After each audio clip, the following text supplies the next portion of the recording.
Hello YouTube, Reddit Math here, and welcome back to some more Darkest Dungeon. So, we are going to do some quick upgrading in the guild before heading out on our next mission.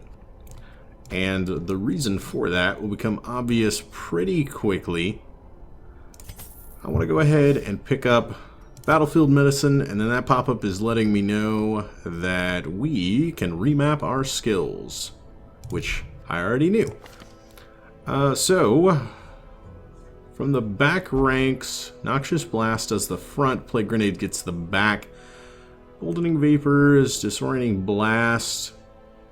I actually kind of like for the Clear All Corpses. And I kind of want to check it out for how good it's going to be. So you know what? I guess I get rid of Emboldening Vapors for it. Now you may be wondering why I want Battlefield Medicine at all. Our next party excursion is going to require it a bit. And also in the guild we're going to grab Vipont, our bounty hunter. And what do I want for him? I'm going to pick up Come Hither and Flashbang. So you may notice I'm grabbing all of his back rank skills, basically, because we are going to end up putting him in the back. And we'll get rid of Uppercut. We'll also pick up Flashbang. There we go. And the reason for that is for our next mission. It seems that our Crusaders have been talking to people in the tavern, and they have convinced them to come out on a Crusaders march. So we're going to roll with this party, which mostly because, hey, it's got a cool name, right? Like, that's as good a reason as any. But I want to see how this can perform. We've got Sauvigni here with Holy Lance is going to be our second rank Crusader, so that he can leap forward from time to time. And then as far as where we're going to go, I think we're going to check out the cleanse here. Give Shimmering Cloak as a reward, which isn't terrible. There's a few classes with high enough dodge already that could benefit from that. Like I'd put it on a Jester or maybe a Grave Robber. The 6 deeds are useful. They're still going to be our primary concern. And it's going to be our first medium mission. So the pop-up is letting us know that on medium missions we come with firewood. It's going to introduce a camping mechanic into the game that we'll see more of whenever we get there. But basically, medium missions are longer than short missions, because that's the way the English language works. The result of that is going to be we are going to need far more provisions. So I'm thinking 2 full stacks of food, a stack and a half of torches, 3 shovels, and then I'm going to just grab 1 of everything else. That way we can clear out the inventory whenever it comes up. But I'd like to just experiment a little bit after the most recent patch. We'll see how useful all this stuff is. Medicinal herbs and holy water now both come with some additional properties, and so those will be good to test out. That should do it for our provisioning. We'll go ahead and embark here. If you live for risk and darkness, by all means, bring few torches. Well, I do not live for risk and darkness right now. Most of the feedback from the community has been that dark runs have, in fact, finally become hard mode for the game, and we'll maybe ease ourselves into those a little bit later. Corruption has soaked the soil, sapping all good life from these groves. Let us burn out this evil. Alright, we got some soil soaked with corruptions. That's always lovely. We'll go ahead and check out this dead end really quickly before we take what is otherwise going to be a fairly linear path through the game. Alright, we've got some Webbers and a Spitter in the back. Okay. Let's go ahead.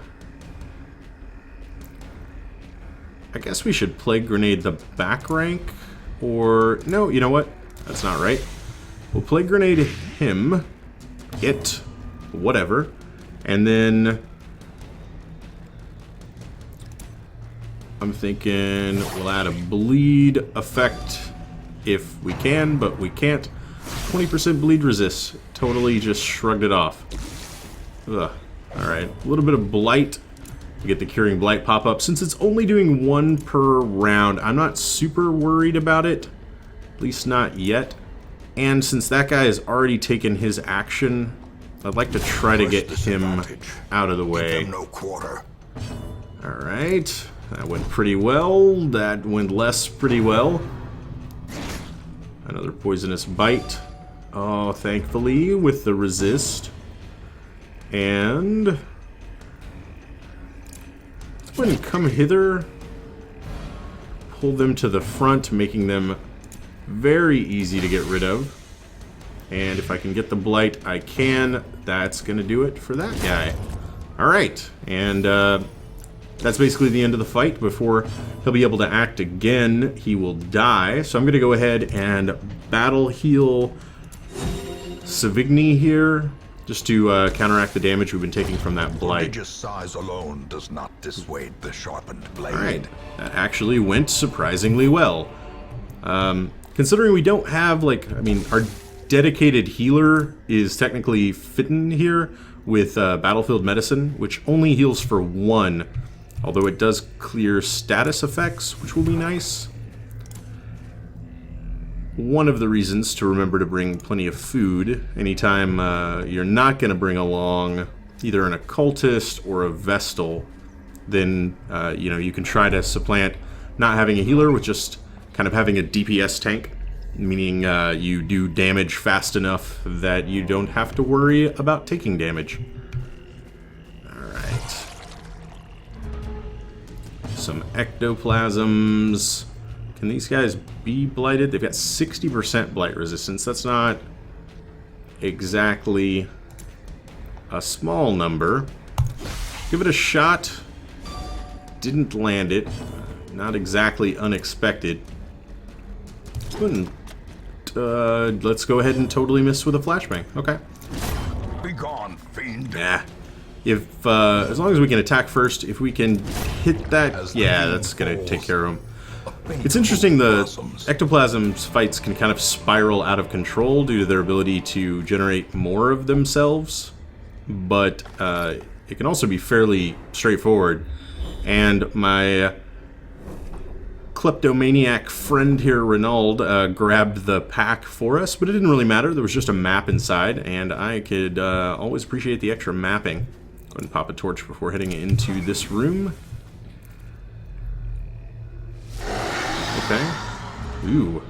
I feel like that is a new sound effect that I have never heard before. Alright, what do these guys have for resistances? So, not much bleed, but fairly good blight. So, I do want to go ahead and toss out some hook and slices. So that's going to be 9. So, I might... we'll probably do 1 of each.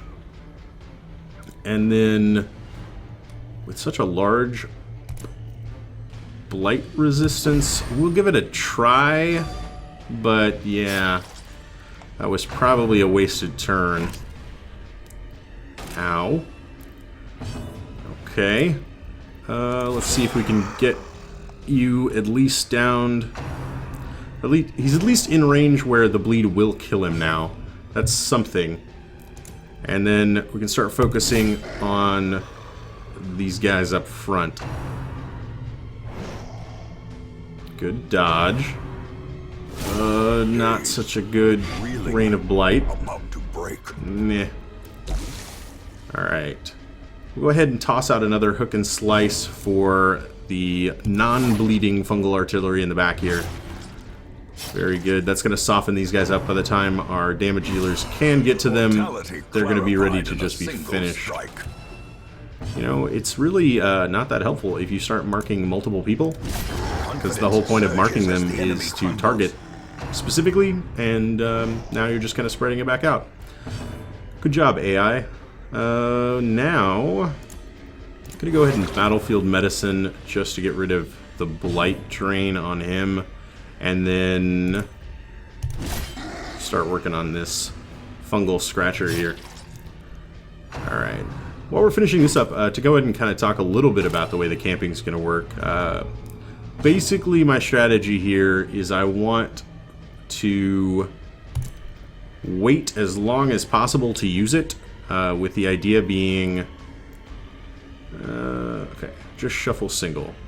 With the idea being, if we can use it actually just before leaving the dungeon, that's ideal, because we can de-stress ourselves easier here than we would otherwise be able to.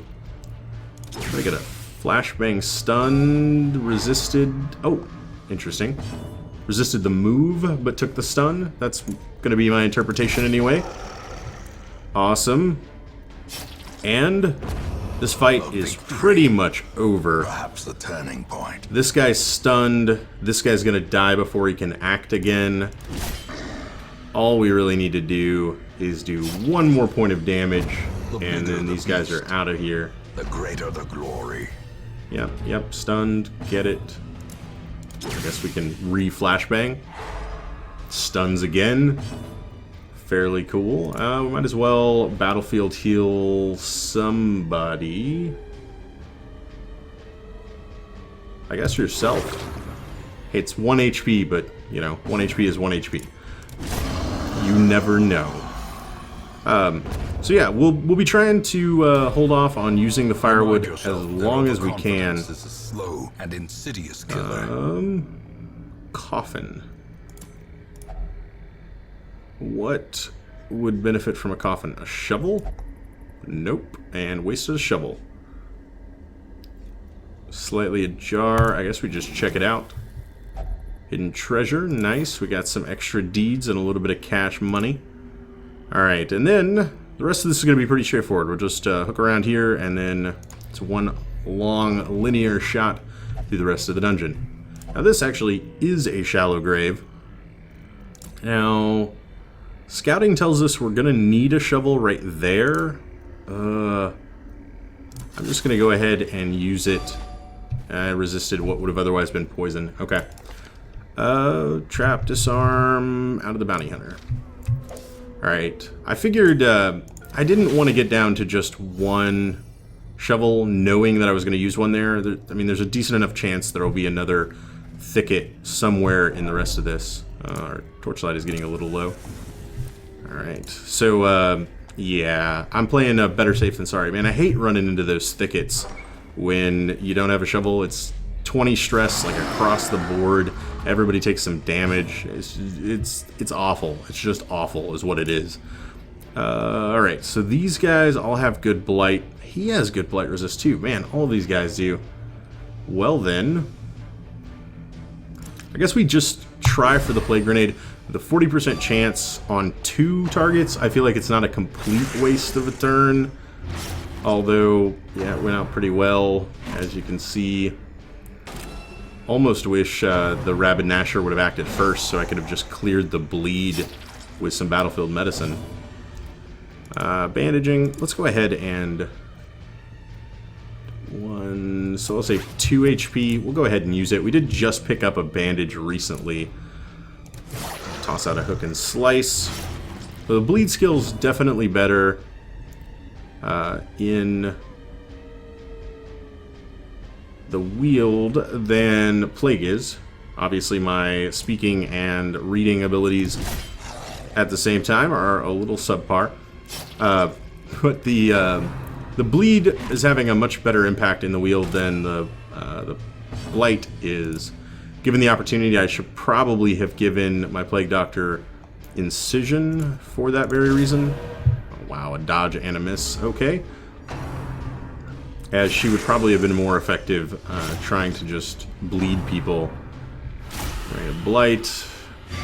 Oh my god. This guy is not doing well. It's time for battlefield medicine to be able to shine, though. We'll go ahead and hook and slice again. He's going to take 6 more. That'll be good enough for a kill. 6 on the next turn. So he'll live 2 more turns and then be out of it. We'll go ahead and try for an amazing critical that didn't happen. Okay. Alright. If I can just land this zealous accusation. Oh my god. More dodges and misses. You guys got... You have 0 dodge. 0 dodge. Oh my god. Of course, he has 18 dodge, so, you know, I'll forgive him. A devastating blow. But I've just missed twice in a row against the fungal scratcher. Oh man.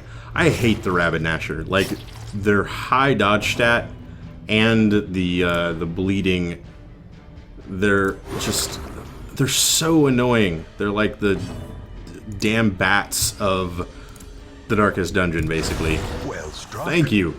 I needed 1 damage. You're like, we'll crit for 13. Why not? Okay.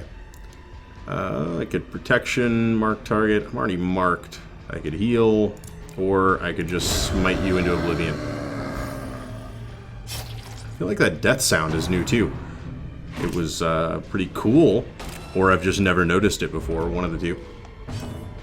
Also totally possible, considering I usually record wearing headphones, which I don't always play games with, and so it's possible that I've just never noticed the sound before. Alright. 9, he's going to take 6. If I could just do 3, but I don't have the ability to, I'll go ahead and buff his protection for a moment. And completely ignores it, and instead inflicts blight on our back rows. Yeah, I mean, that makes sense, right? I guess we'll go ahead, start trying to clear corpses. You're going to take 4 more from that. I think Battlefield Medicine is going to be better than the clear corpse effect, truly. That'll get rid of them anyway, and with him up front, Flashbang misses for the stun. Yeah. Some really bad misses in that fight. You know, I guess that's going to kind of come from our level 1 party that we've got going on here, just not having the greatest of accuracy stats. Go ahead and heal up a little bit with our food. That is why we brought it, after all. And we'll also clear a stack of our inventory that way. And have him check out the coffin. Contains hidden treasures. Cool, we didn't need the extra stack, but it'll be clear for in the future. We are avoiding 1 fight there. I'm not going to argue with that. Some extra gold. Gonna need to pop a torch, and then immediately after I feed my party, they get hungry. Apparently we packed Chinese food, and everybody was again hungry an hour later. Come on, guys. You gotta pack some nutritious stuff. This is important. Oh my god. Let me by. I am famished. Yeah, not without risk of disease. I got rabies from a corpse on the side of a road.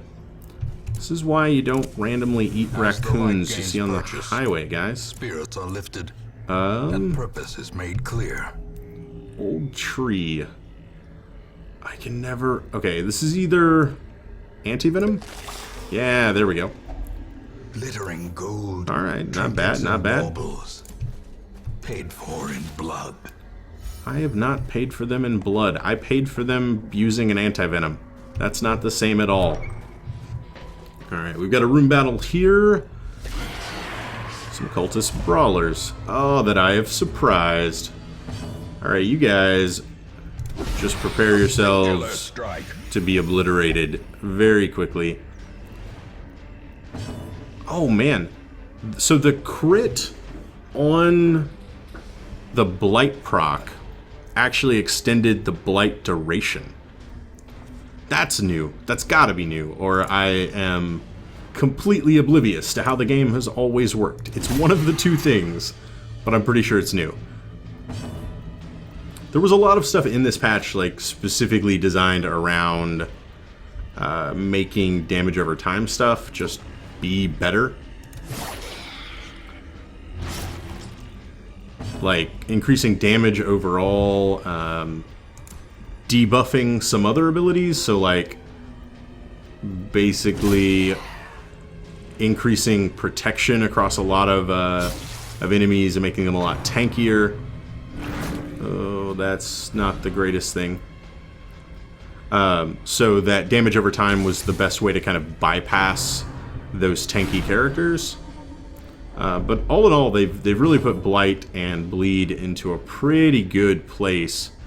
Okay, so you've only got 3. You're gonna die multiple times over. I could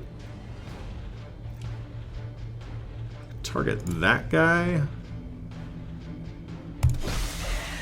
And that's gonna take him out. Lovely. Alright, and he goes down.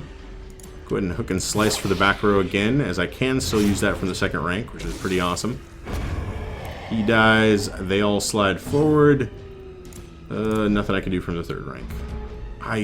Somebody remind me to reorder Renauld to the front again, because he's kind of useless back here. Alright, I think these guys have got so much damage over time happening to them, they're never going to take another turn. Okay. Awesome. And there we go. This expedition at least promises success. We do still have a key. Is this an heirloom chest? This should give us a secret compartment. It did.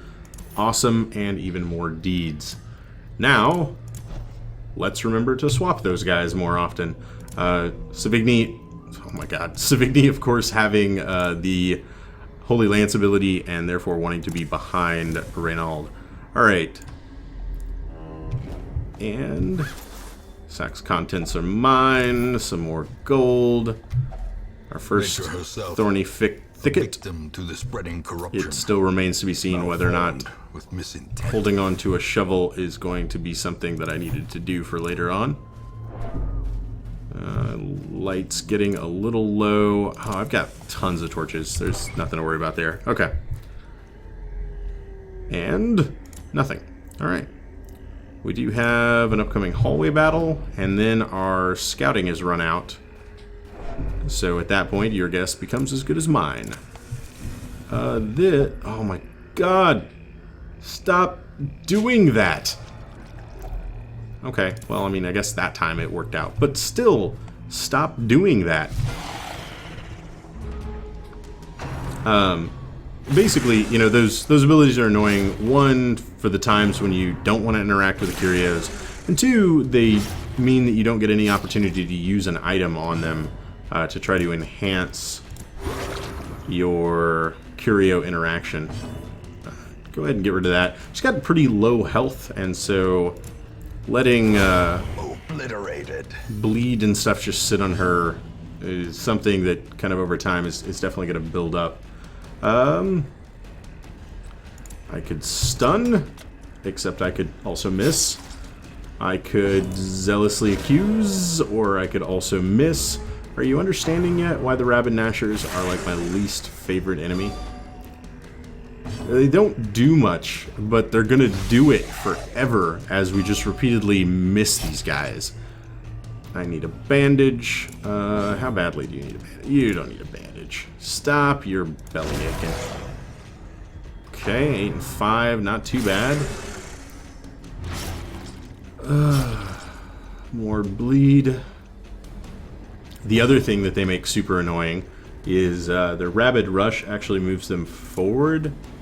And so, thank you. And so, if you have guys, you know, attacking the front row, you'll get them leaping over themselves when it's the party of like 4 Rapid Gnashers and moving the guy you've hurt all the way to the back, making it difficult to attack him when you want to.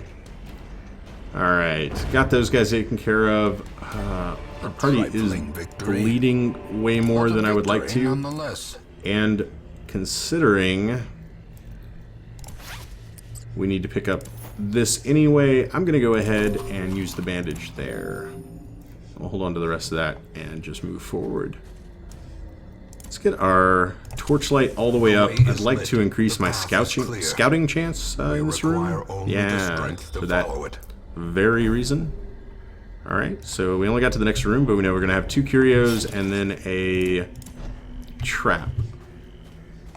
It, at the very least, saved us from encountering that trap. We don't have any anti-venom, but we still got through it without getting poisoned, so that's cool. Another torch, which we will just pop right away. The light, the promise of safety. And a trap that we successfully disarmed. Lovely. Why did you take stress? The light's at 88%. What is wrong with you? Alright. We've only got 3 more rooms. I'm gonna pop that torch if I can surprise these guys. Oh my god. I did get the surprise. This is the exact party I was just complaining about with 4 Rapid Gnashers. Alright, so accuracy 80, 85, 90. Does such little damage though, and 80. Let's go ahead and try for the bleed. I did hit. They did resist it. Accuracy 75. Accuracy 80. We'll go ahead and miss that. Plague grenade 80, 80. I guess we just plague grenade. It did connect. They resisted. Wow, I've managed to do 3 damage, which is fan-friggin-tastic. That actually has the highest accuracy. It still dodged it. Wouldn't have mattered anyway. Now we're gonna get to see them just playing leapfrog with each other for I don't know, the next 30 rounds as I repeatedly fail to hit or kill them. Oh my god. I guess the positive thing to say would be this means there's been a huge buff to any accuracy enhancing How quickly the tide turns. ability. Yeah, no kidding. Oh my god. Alright, I do not have any bandages. This is going to put her on death's door and beyond, like, and continue to hit her on death's door. So I really, really, really need this fight to end so that I can heal her. And I need that to happen in the next 2 turns. Okay. We'll go for him. Finally inflict the bleed. Not good. Okay. It actually didn't decrease the number of turns at all. So, not the worst thing in the world. That was kind of a big... Oh, actually, he was the one who was going to die. That was a dumb attack to do. Okay. I need to get rid of these guys, and I need to get rid of these guys now. I say, yeah, Zealous Accusation, that did turn out to be the right choice. I was hoping for... Oh, thank God. Super clutch. Okay. These nightmarish creatures can be felled. They And can now... be beaten. What do I want to get rid of? 1,100 gold is probably worth it to drop something like Jade. Yeah, like Jade. Oh, right, I know, like Jade. Okay.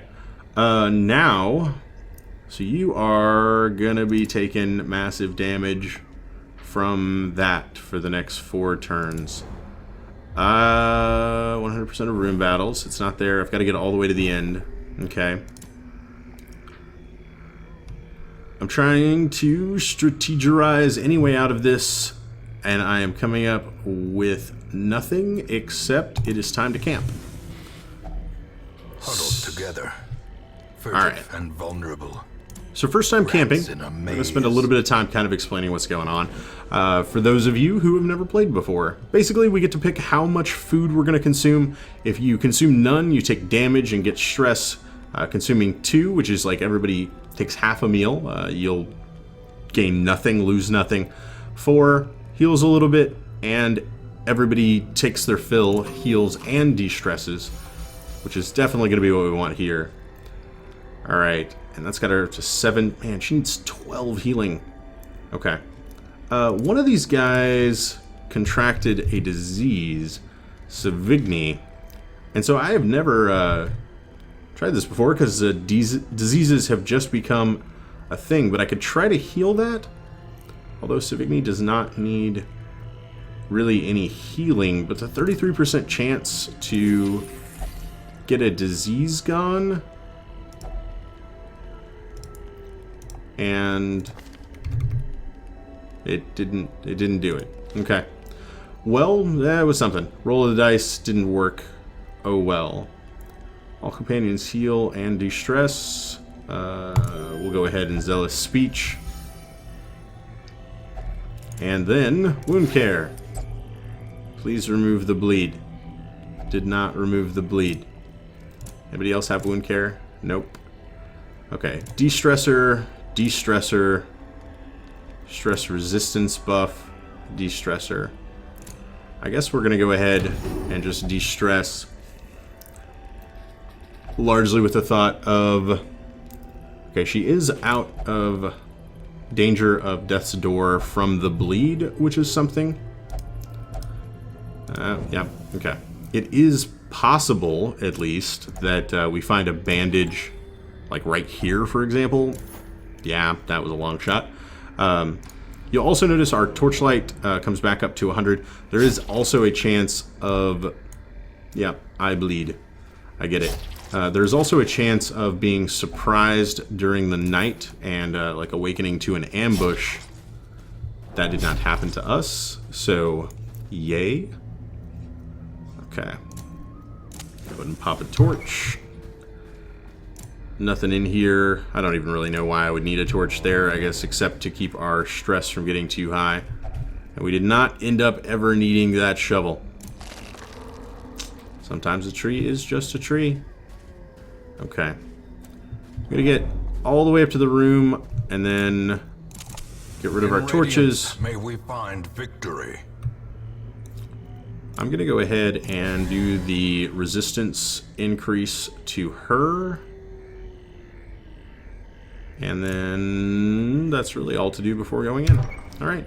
And this will be our final battle of our first medium mission. I think if I would have actually held on to the holy water, I could have used it on this statue. That's just the game taunting me. Alright, we'll go ahead and plague grenade the back 2 rows and miss horribly. They are not the black 2 rows. As you can see, they are clearly Caucasian. Why is it ever got to be a race thing anyway? Alright. If I could maybe just land some of these DOTs, you know, that would be super swell. Oh my god. Everybody is just dodging all the things. Stun's nice. I'm not gonna argue with the stun. Okay. Hook and slice. And did get the bleed. So that will kill him eventually. But we'd probably rather do it a little bit faster than that. I think another plague grenade into the back 2 rows will probably end up being called for. And if that could blight, so he's going to take 6. He's going to get 1 more shot off at us. And this big tanky guy is a bit annoying. Okay. I think we're going to come out of this just fine. Fitton is in a little bit of danger, but you know what? I could shuffle him out of the front row, but he move resisted. Lovely. Hook and slice. Did get the bleed. He's now taken 6 per turn. He's going to get 1 more action right now, in fact. Oh, jeez. And his 1 more action is a critical strike. A powerful blow. But that returned in kind. All right then. Pretty okay with that. We could stun the corpse. I don't know. There we go. And that's the end of that fight. All right, and not just the end of the fight, but also going to be the end of this quest. To the brave and the foolhardy alike. Hey, we did have just enough space. Awesome. Again, I find that super annoying. I hope they change that back. I think this is just a buff anyway. Oh, it did de-stress a little bit. Okay. So, as you can see with the added benefit of the camping, we're coming out of this with 10 and 5 for our stress, a fully loaded pack. Did pick up a trinket there at the end of a crit stone, very cool. Go ahead and head back to our hamlet. The agents of pestilence will yet be driven from our woods. Indeed they will. We gotta start growing the wine again, man.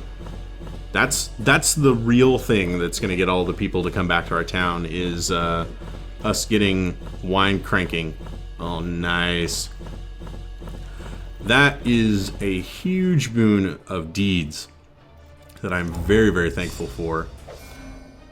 And level ups. Whoa. Nobody gained any quirks. That's weird, almost.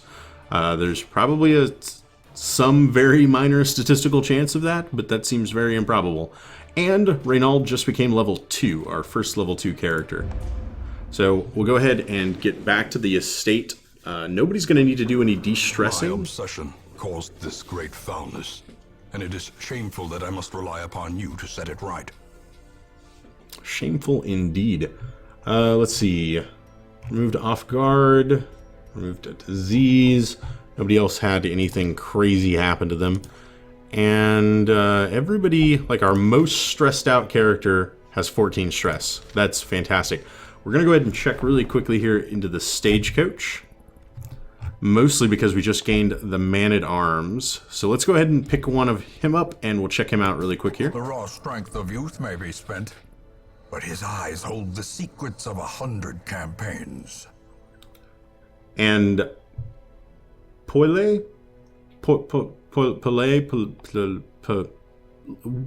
names with too many vowels. That's all I know. Poyer, maybe? I don't know where our L's fall in whatever language that name is from. But he has some of the most appropriate quirks ever. Armor Tinker. As you can see here, he carries a shield. He is super armored. And Night Blindness. And as you can see, he's wearing an eye patch. Basically, the Man-at-Arms is a very tanky character. He can operate from anywhere, but from the front, he's like a damage-dealing, like kind of... There's a Mace Crush, there's a Shield Bash, and then Fellow Defender, Retribution, Command, and Bolster. So from the back, he can basically party buff with Bolster and Command, and also use Defender on another character, which basically has the effect of rerouting attacks to him, which can be okay, I guess. If you've got a character, basically if you've got a character that's like on death's door, that becomes something to use. But his signature move by far is going to be Retribution, which gives him this like crazy ability. It is an attack. It then marks him and activates Riposte, which means that when he gets hit, he auto attacks back. And he's got a pretty decent damage stat, and that's definitely like his signature move. So all in all, like he can operate as basically a frontline tank, or maybe like a third rank tank, actually might be his best spot. He can use Rampart and Retribution from there. So that'll be cool. He'll probably be coming out on our next adventure with us. But that's going to do it for now. I hope you guys enjoyed this episode. If you did, feel free to subscribe to see more videos daily. Leave a like or a comment if you have anything to say about this or any of my other episodes. And I will catch you guys next time.